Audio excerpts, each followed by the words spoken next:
Greetings. I am prepared to assist you, should you be worthy.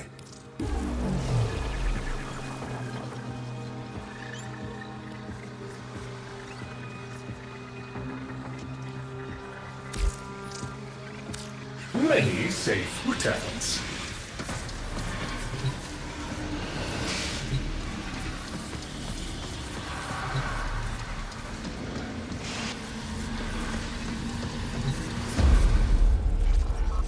Xata. Truth.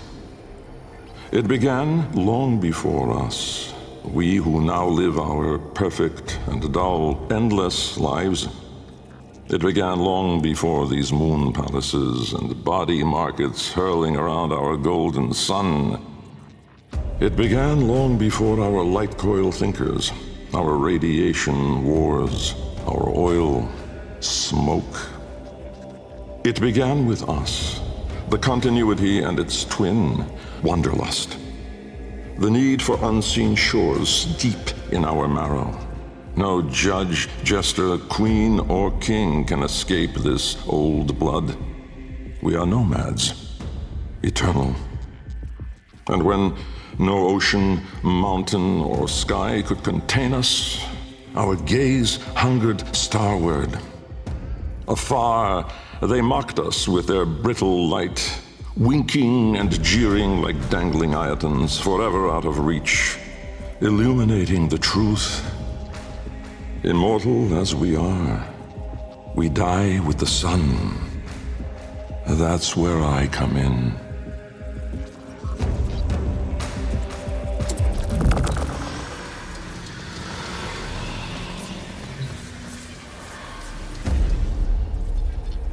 Jahu. Form. My departure was a day less than any other. When I stepped inside the bell, I saw no crowd through its seriglass, no skeptical onlookers, no regal send-off. They all had given up on me and my paradoxical formulations. The wasted years had all shown the void to be just that. Nothing. No energy, no entanglement, no form. To spacefaring ambitions, a dead end. On the day, my laboratory was mostly vacant of witnesses, most of all of expectation. Only my sluggish attendants, my sagacious kavat, Kalimos, and of course my daughter. I had raised her alone, but with inconsistent vigor.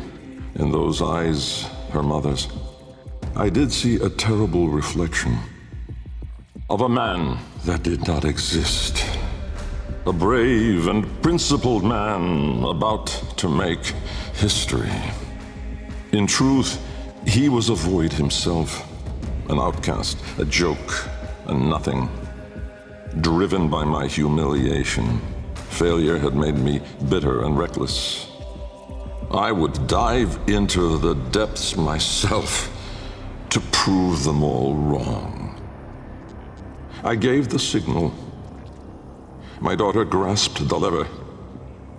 Kalimos then belted out a desperate, rasping growl.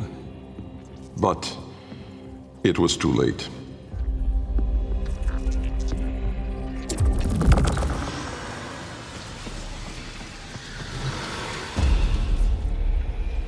Vome.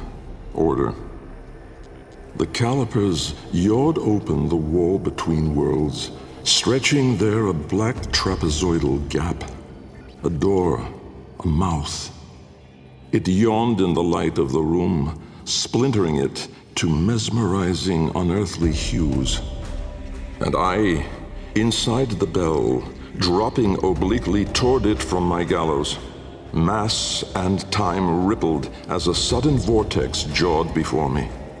My head was vapor, my feet lodestone. The bell around me flexed like a rat paralyzed in a winding, gulping snake. I faltered in the awe of it, stumbling against the seriglass, and with that shifted the bell's path through the wall. It grazed the caliper membrane, the edge of the door. No worldly edge was as thin, as sharp as could split even light. As the bell faintly grazed it, the seriglass was all at once rendered like strips of flesh by Dax's blade. My enclosure was beheaded in an instant, but still, I fell, sideways, into the void.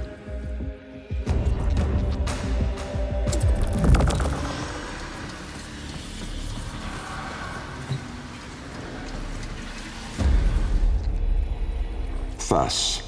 Chaos. Death was on me, I was certain. I was face down, eyes clenched, my heart pulsing the last of its seconds, and my lungs burning the last of its air. A sudden nostalgia gripped me. I grasped desperately for memory of a storm just past, the fumbling pitch of a child's song. Yet all these thoughts seemed to steal away from my mind like smoke through a vent. I would die empty. I then became aware of another sensation, physical, a web of pain, needles itching into my arm. At once I realized I was alive. Laying in the bell's shattered seriglass, I groped the ground, warm stone, the floor of my laboratory.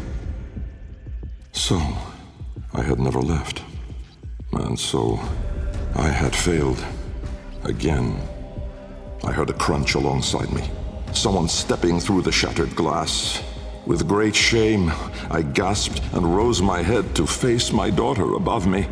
But as I opened my eyes, it wasn't her. It was me.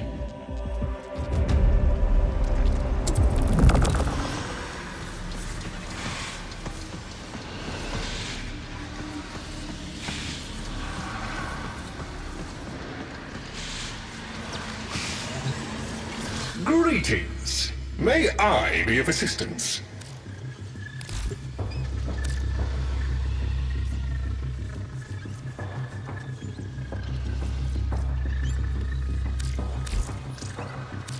Be pragmatic in all aspects of life.